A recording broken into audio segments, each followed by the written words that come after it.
Good evening, everyone. Happy Tuesday and welcome to Dreamstruck. Tonight we have, who's with me? Panelists. Christy Howard, where are you at? No, I'm talking about Kelly. We've got Kelly on. We've got Emily on. Hi, everybody. 2 years in, guys. 2 years in. We've got Kelly Rashaw in here from Minnesota. We've got Emily Goodneck in from Canada. We've got Debbie Pitts-Palmer in from Alabama. Tonight, we do not have Carol on. Unfortunately, she's under the weather. So please say a prayer for her to get better. And also, Amber Turner has a tragic event in her family. So please share some prayers for her and her family as well. Tonight, we're going to go ahead and get this kicked off. What we want to do in the chat, we love the pets, right? If you can, in the chat, please let us know what kind of pet do you have? Do you have a dog? Do you have a cat? And what is their name? We're so curious to see how many people are here that have pets. We're so excited that Sensi took care of the fur family, right? Because we were missing the pet line in our catalog. So we're not missing that anymore. All right, who's watching the chat? I think it was Emily. I think it's coming in pretty quickly, but can you shout out a couple of our Sensi pet families? Yes, so I'm gonna try to keep up here. We got 2 dogs from Debbie. She's Kaya and Coco. 2 dogs, 2 cats, 2 Yorkies, dog, cat, puppy, 1 cat, Shih Tzu named Raisin, 1 dog, 1 grand dog. I myself have a huge, ginormous dog. Most of you know that. And I have 2 cats. Chocolate Lab, 3 dogs. Oh my goodness. 2 cats and a dog. Oh, someone has a bearded dragon. Somebody is a bearded dragon. My goodness. I don't know. It looks like we're mostly dog people around here. 2 more cats. I have That's 3 what it looks like, and I'm loving the names. I saw a Jasper, I saw Anastasia. I personally love like human names for pets. Kelly's dog has a unique name. Kelly, what's your dog's name? Tupacavelli, after Chewbacca and Tupac. We could not agree on a name, so he's Tupacavelli, and Fred hates bringing him to the vet. And they say, "Oh, are you Chewbacca's dad?" And he just shakes his head. He's like, "We call him Chewy." Oh my gosh, that's funny. Okay, so I'm going to get ready to turn this over. I just wanted to shout out some of our pet families and their names because they're equally as important as the rest of us. So without further ado, we do want to introduce our guest speaker tonight. Her name is Christy Howard, and she's a star director here with Sensi for, gosh, how long have you been with Sensi, Christy? Almost 13 years. 13 years. Oh my gosh. Oh, I can't even imagine what Sensi was like 13 years ago. That's amazing.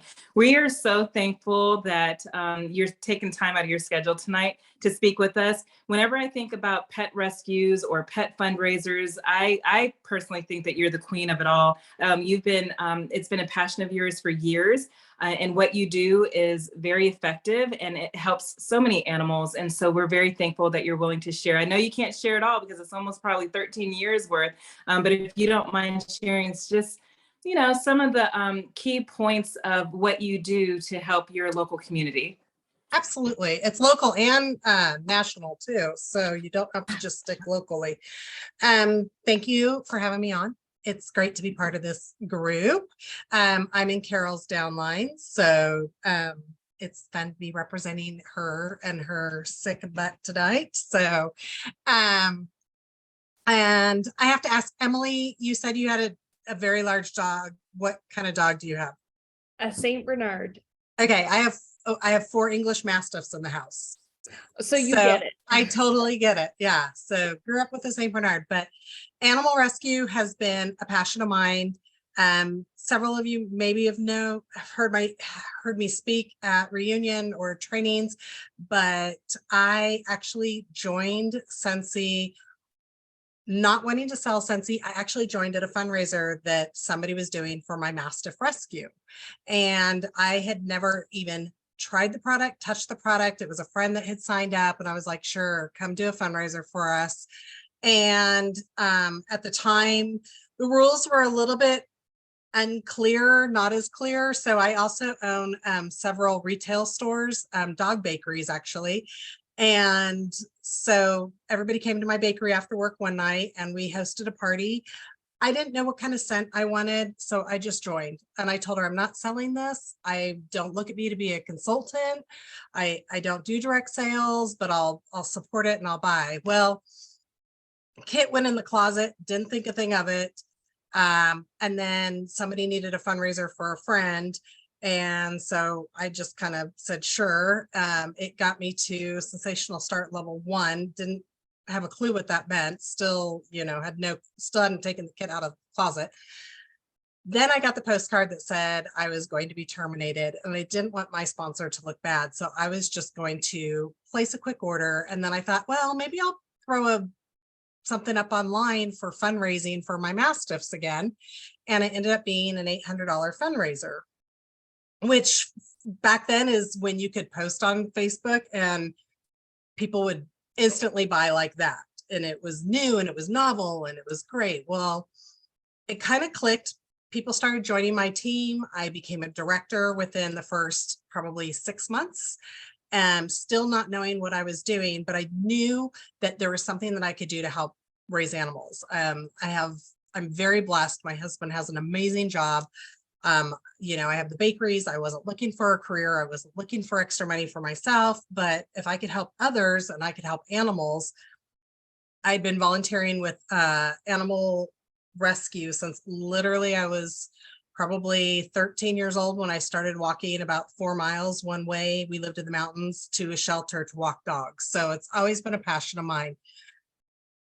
I kind of found that through the years hosting these fundraisers, I've been able to donate close to $100,000 of my commission to animal rescue. So there's definitely a way that you can do this. And that is entirely how I grew my business. I can count on one hand how many times I've done a home party. One of them was this year. I don't do basic home parties for myself. They're always for rescue. So I'm going to tell you guys quickly a little bit of how I do it and what I do. And it's something that I'm seeing everybody's pets here. And I'm so inspired because you guys all have this opportunity to do this. And one of the things that people always ask me when I talk about fundraising is why would you give away all your money? How does that help build your business? Well, when I do a fundraiser, that's how I find my customers. That's how I market my customers. And then when they reorder from me, that's usually not within a fundraiser.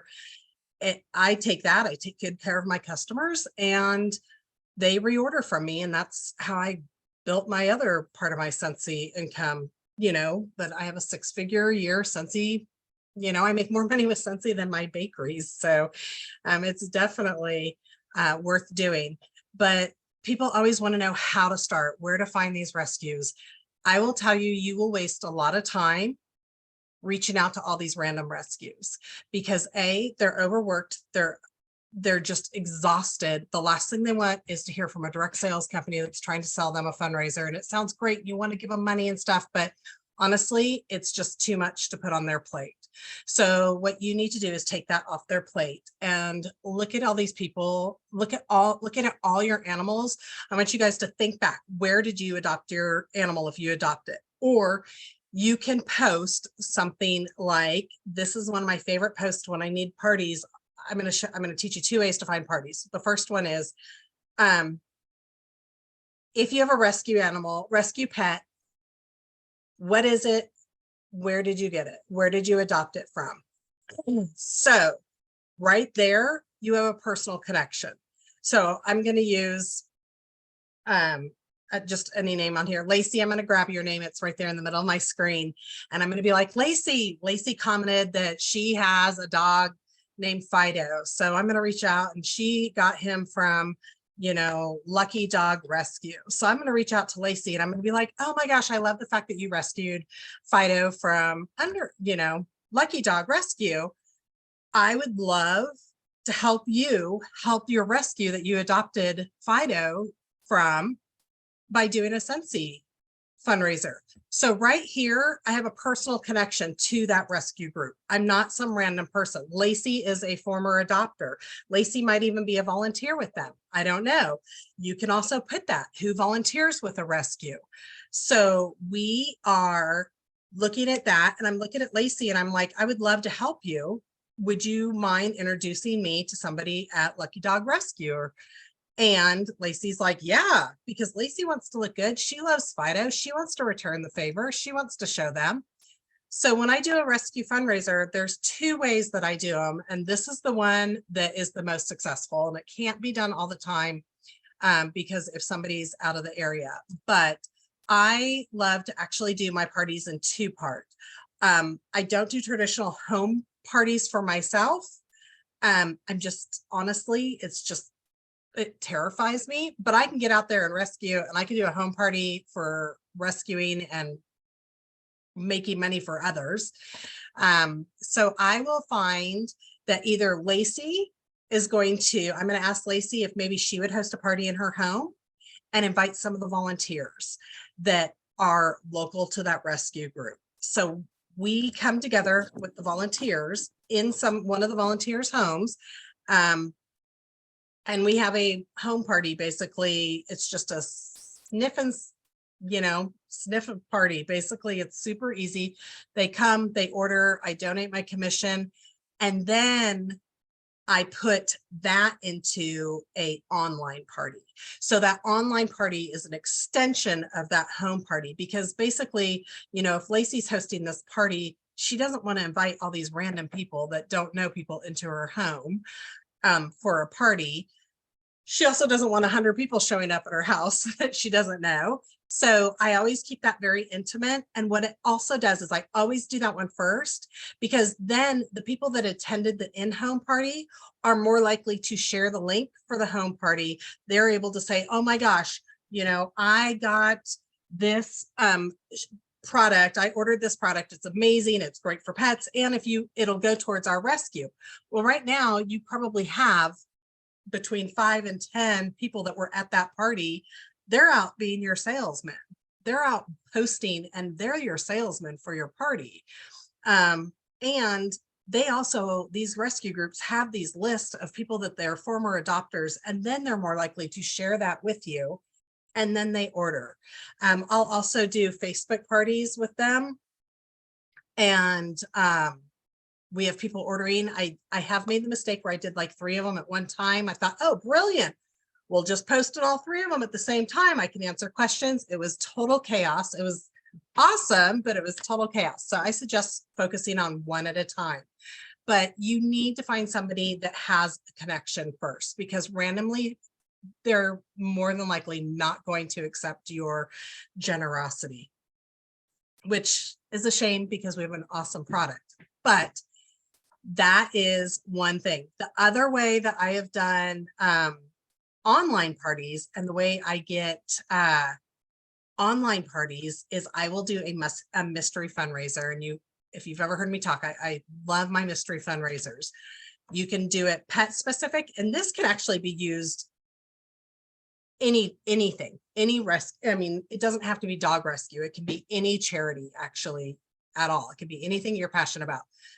I will post something on my Facebook page that is as simple as, if you had $200 to donate to any charity or any group, who would you donate to? Because the one thing you need to make sure is you cannot randomly go out and fundraise for somebody without their permission. Somebody else can donate, like Lacey can say, oh, mine's Lucky Dog Rescue. Awesome. So then I'm going to go through and I'm going to pick 10 people from that list. I'm going to take my first 10 people. I limited it to 10 people. It's a manageable number. It makes them feel special. I'm going to take 10 people and I'm going to personally message them.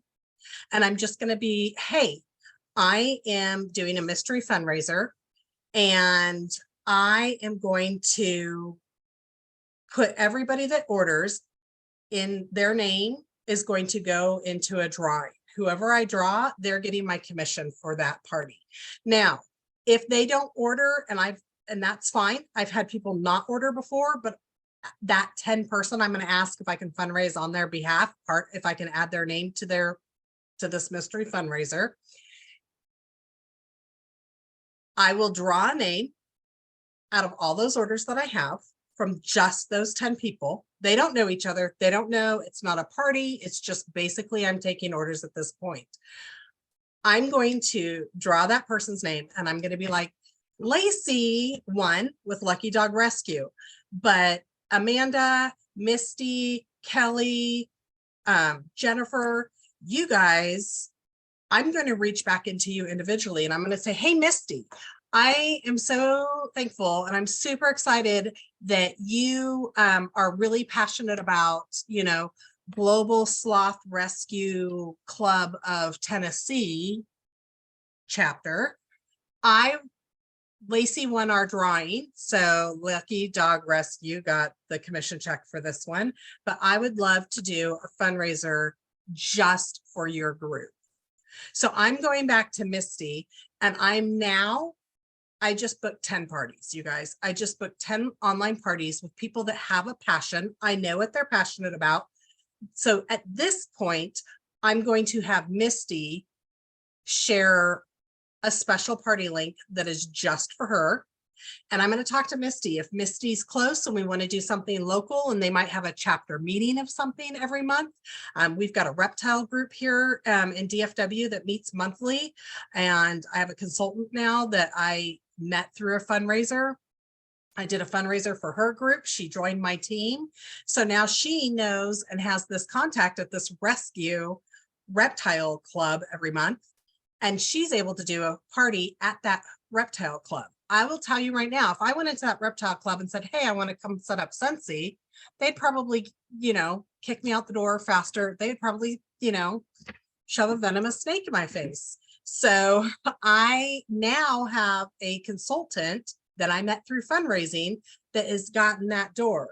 So it's building my group, it's building my team members, it's just a way to grow. But also I'm going to go out to Misty. I'm going to tell her that I want to do a fundraiser specifically for her group. I'm going to go to Amanda. I'm going to say, Amanda, you know, Lacey won this one. I'm really excited that you, your charity of choice is, you know, whatever local charity that is. I would love to do a fundraiser specifically for you.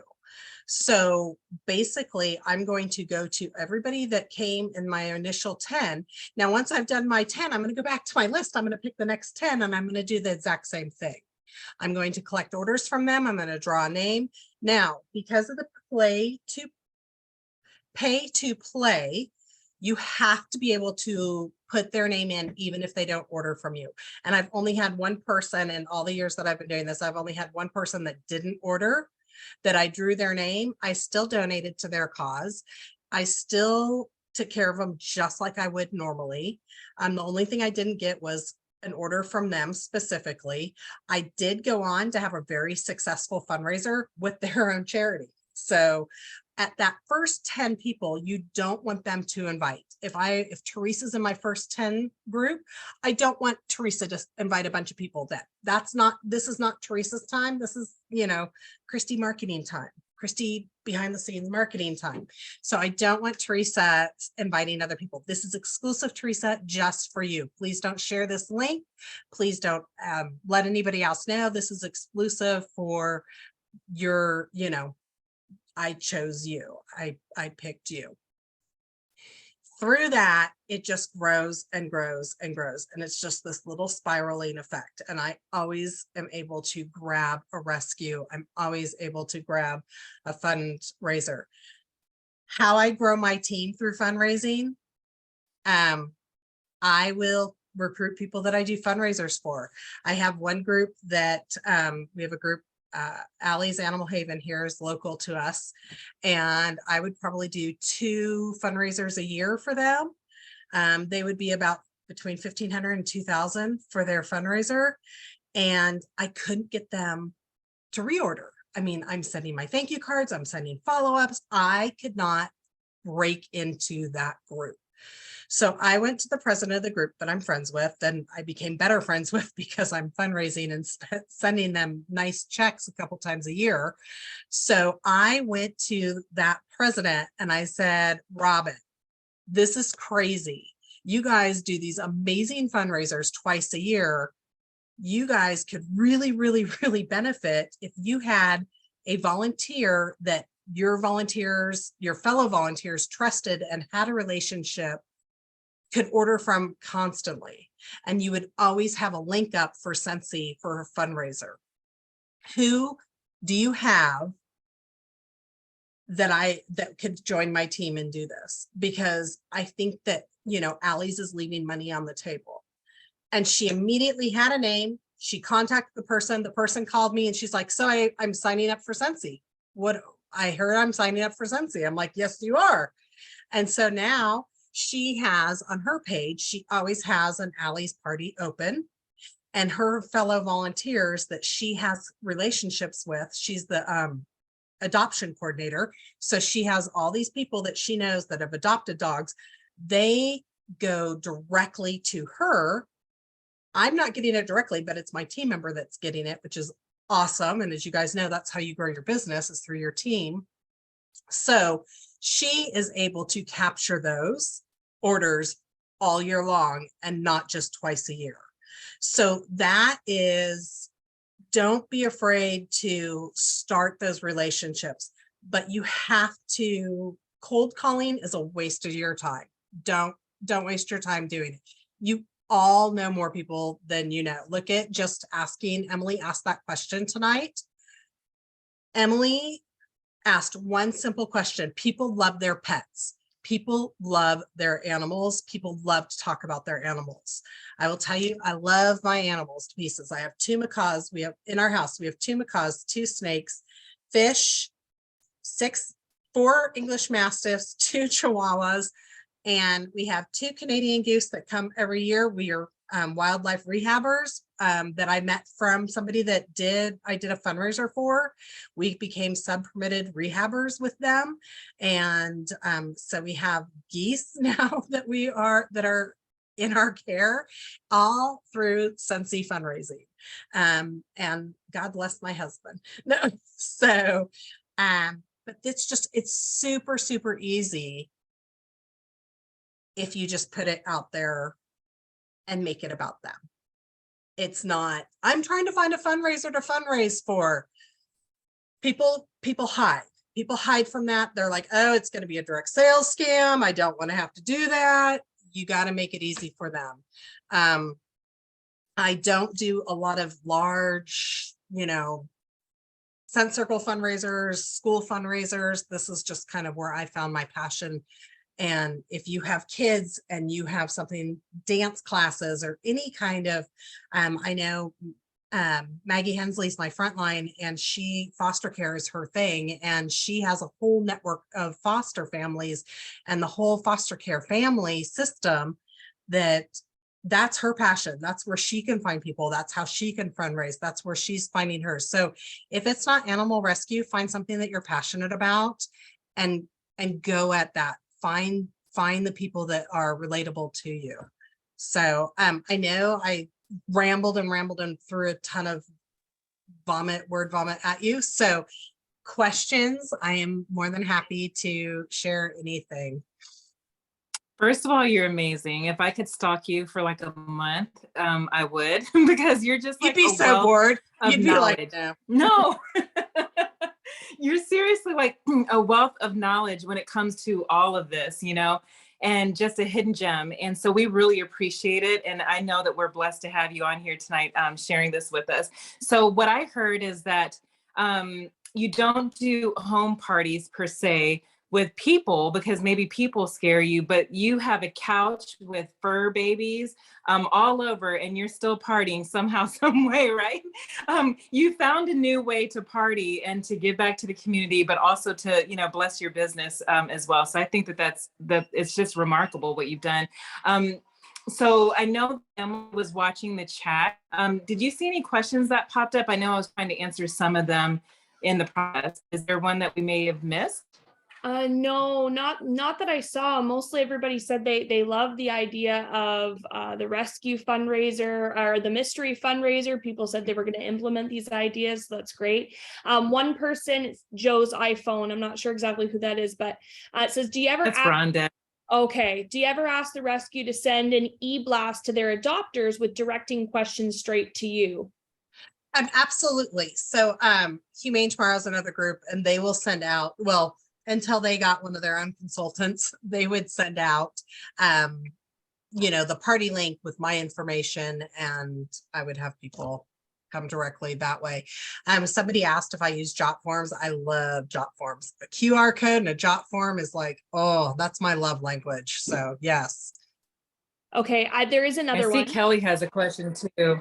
Oh, okay. Kelly, did Kelly just ask a question? Yeah, that was just kind of for everybody in the Oh. chat. If they had their own passion for fundraisers and they had their choice and they would say yes right now, what would it be? Absolutely. Oh, that's a good one. Drop that in the chat, definitely. And okay, and then back to Emily too. What was the other question? Yeah, so Edna asked, I just started a fundraiser for a customer of mine who is associated with a local skate club. She is just promoting it herself with a link. What do I suggest to her to make sure the fundraiser reaches her organization and is successful? So the one thing I always ask is if they have a monthly meeting. So it sounds like they're in a club. So usually a local club get together. If it's a skate club, they might get together and they skate every Saturday. They might, I've done this with hockey clubs before where they get together and they have a practice or something like that. So I make sure that at that point, I would make sure that organizer is equipped with samples, order forms, catalogs, product sheets, anything like that. Okay, great. And Donna asked, One of the things I want to reiterate too is that one of the things that Christy said, and we say it across the board with our business, is we are a relationship business. And so she talked about building relationships, and I'm so glad she said that, because what would have happened had she not is we would have ended Dreamstruck, and a lot of people would have jumped on social media and said, who wants to do a pet fundraiser? And then they would have came back saying, well, it didn't work for me. It only works for Christy. And that's not the case. We're building relationships. So if you don't have a relationship with, the foster care network or with the pet rescue, it's important to find someone that is passionate, that does have a foot in. And as she mentioned, go to their club meeting, and kind of share what you can do. So that way you're building that relationship. We're a relationship business. Go ahead, Emily. Sorry.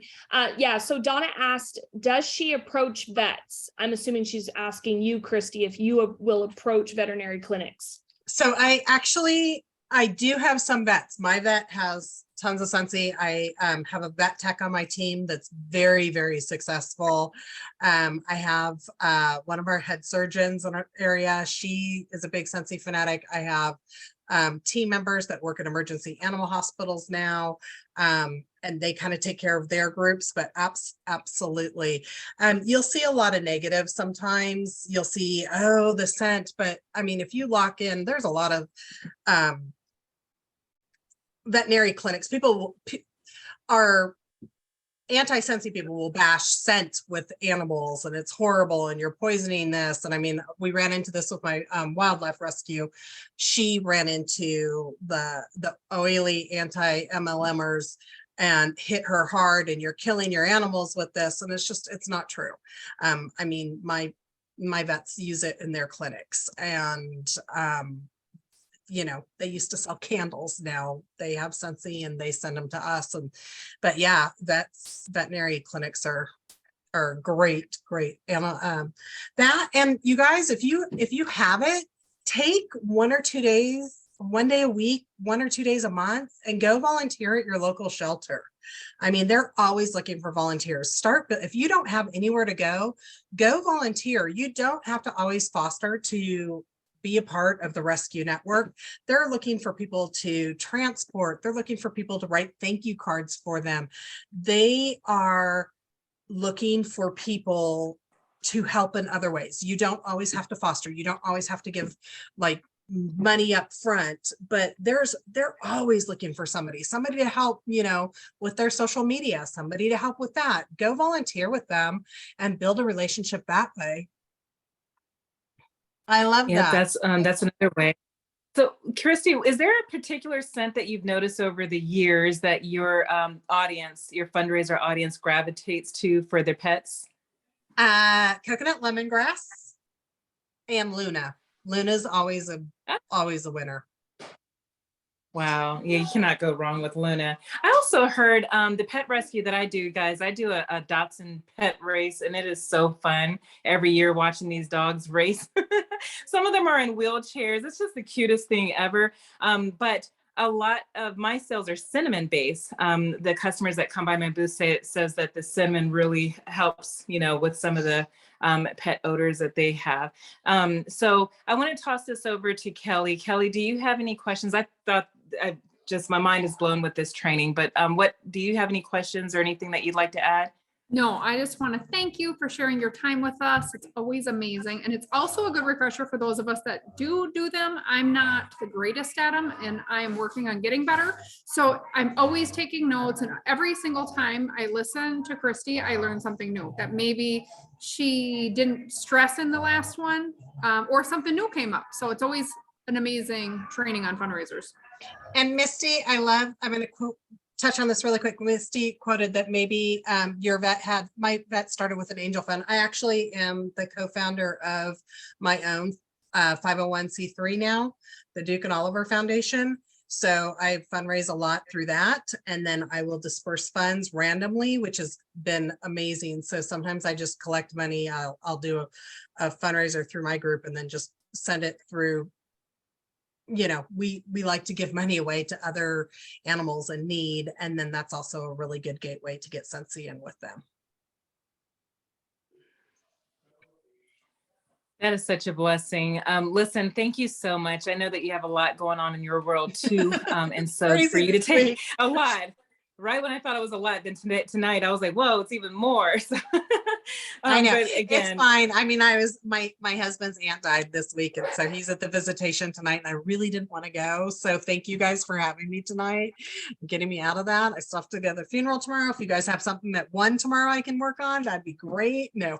And then I also have for my foundation, I have our largest fundraiser of the year this Sunday. So it's a crazy week, but I don't know how you do it all. Like, you need 10 of you. You've got the bakery, you've got Sensi, you've got, all kinds of responsibilities, but you do it well. Assistant. And so we really do.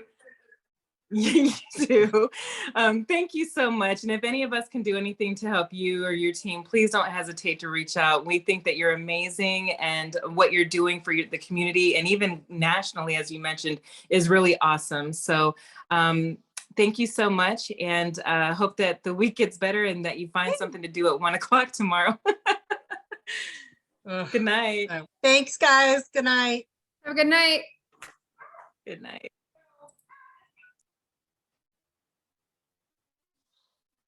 Good night.